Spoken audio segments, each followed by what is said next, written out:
ഉൽപ്പത്തി പുസ്തകം 7-ാം അധ്യായം. അനന്തരം യഹോവ നോഹയോട് കൽപ്പിച്ചതെന്തെന്നാൽ, നീയും സർവ്വ കുടുംബവുമായി പെട്ടകത്തിൽ കടക്ക. ഞാൻ നിന്നെ ഈ തലമുറയിൽ എന്റെ മുൻപാകെ നീതിമാനായി കണ്ടിരിക്കുന്നു. ശുദ്ധിയുള്ള സകല മൃഗങ്ങളിൽ നിന്നും ആണും പെണ്ണുമായി 7 ശുദ്ധിയില്ലാത്ത മൃഗങ്ങളിൽ നിന്നും ആണും പെണ്ണുമായി 2, ആകാശത്തിലെ പറവകളിൽ നിന്നും പൂവനും പിടയുമായി 7 ഭൂമിയിലൊക്കെയും സന്തതി ശേഷിച്ചിരിക്കേണ്ടതിന് നീ ചേർത്തുകൊള്ളേണം. ഇനി 7 ദിവസം കഴിഞ്ഞിട്ട് ഞാൻ ഭൂമിയിൽ 40 രാവും 40 പകലും മഴ പെയ്യിക്കും. ഞാൻ ഉണ്ടാക്കിയിട്ടുള്ള സകല ജീവജാലങ്ങളെയും ഭൂമിയിൽ നിന്ന് നശിപ്പിക്കും.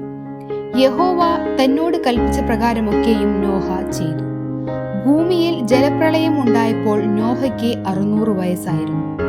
നോഹയും പുത്രന്മാരും അവന്റെ ഭാര്യയും പുത്രന്മാരുടെ ഭാര്യമാരും ജലപ്രളയം നിമിത്തം പെട്ടകത്തിൽ കടന്നു.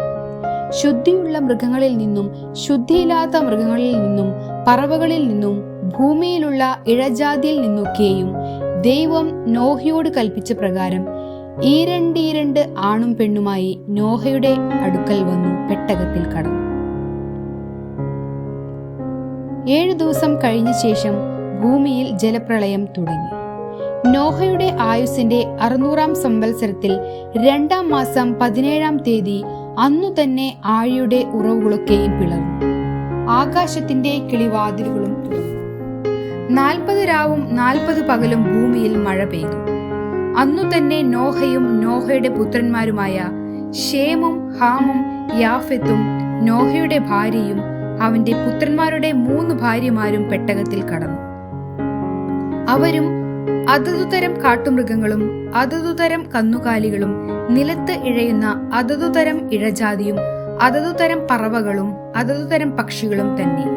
ജീവശ്വാസമുള്ള സർവ്വജഡത്തിൽ നിന്നും 2 നോഹയുടെ അടുക്കൽ വന്നു പെട്ടകത്തിൽ കടന്നു. ദൈവം അവനോട് കൽപ്പിച്ചതുപോലെ അകത്തു കടന്നവ സർവ്വജഡത്തിൽ നിന്നും ആണും പെണ്ണുമായി കടന്നു. യഹോവ വാതിൽ അടച്ചു. ഭൂമിയിൽ 40 ദിവസം ജലപ്രളയം ഉണ്ടായി. വെള്ളം വർദ്ധിച്ചു, പെട്ടകം പൊങ്ങി, നിലത്തുനിന്ന് ഉയർന്നു. വെള്ളം പൊങ്ങി ഭൂമിയിൽ ഏറ്റവും പെരുകി. പെട്ടകം വെള്ളത്തിൽ ഒഴുകി തുടങ്ങി. വെള്ളം ഭൂമിയിൽ അത്യധികം പൊങ്ങി. ആകാശത്തിന് കീഴെങ്ങുമുള്ള ഉയർന്ന പർവ്വതങ്ങളെയൊക്കെയും മൂടിപ്പോയി. പർവ്വതങ്ങൾ മൂടുവാൻ തക്കവണ്ണം വെള്ളം 15 മുഴം അവയ്ക്ക് മീതെ പൊങ്ങി.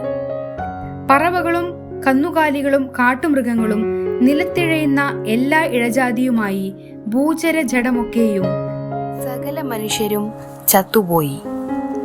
കരയിലുള്ള സകലത്തിലും മൂക്കിൽ ജീവശ്വാസമുള്ളതൊക്കെയും ചത്തു.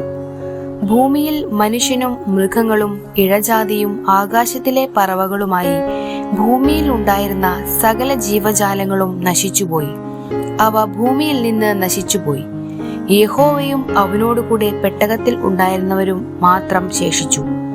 വെള്ളം ഭൂമിയിൽ 180 ദിവസം പൊങ്ങിക്കൊണ്ടിരുന്നു.